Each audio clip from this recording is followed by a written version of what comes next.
তার কাছে অনেক ভালো লাগে। এখন আপনাদের বাড়িতে যখন আপনাদের মেহমান কেউ আসেন, মুরব্বীরা কেউ আসেন, আপনাদেরকে যখন ঈদের সময় কাপড় চোপড় গিফট করে আপনাদের ভালো লাগে না? তা আমাদেরও এইটা পেলে খুবই ভালো লাগে।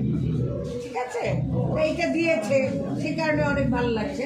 আর আপনি একটু আগে আমাকে জিজ্ঞেস করছিলেন আমি কিসে অ্যাওয়ার্ড দিয়েছি।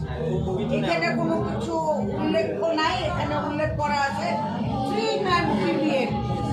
আমি যেহেতু অভিনেত্রী, আমি অভিনেত্রী অ্যাওয়ার্ডটা পেয়েছি। ঠিক আছে, কারণ কোনো কিছু তারা উল্লেখ করে দেয় নাই, আবার কোন কাজটা তারা উল্লেখ করে দেয়। অনেক কাজ আছে, তাহলে প্রত্যেকটা কাজের জন্য একটা একটা করে অ্যাওয়ার্ড দিত, তাহলে তো আর এই যে এত লোকে পাইলো তারা তো কেউ পাবে, সব দেখা যাবে আমারই দিয়ে দিত। এই জন্যই তারা বুদ্ধি করে এইটা করছে যে টিভি অ্যাক্টরস হিসেবে আমাকে এই হাতটা দরকার নেই, খালি এই হাতটা বের করবেন। এই হাতটা দিলে আমার এইটা না গুনে তো বলতে পারবো না, পিছনে চাপ দেওয়ার মধ্যে এক পজিশন নেই।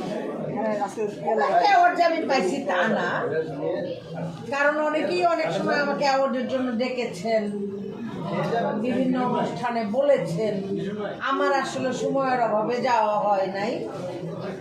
সেই কারণে অ্যাওয়ার্ড খুব কম পেয়েছি আমি, তুলনামূলকভাবে খুব কম। কয়টা হবে তাও জানি না, একটা আলমারি ভরা আছে এইটুকুই যায়।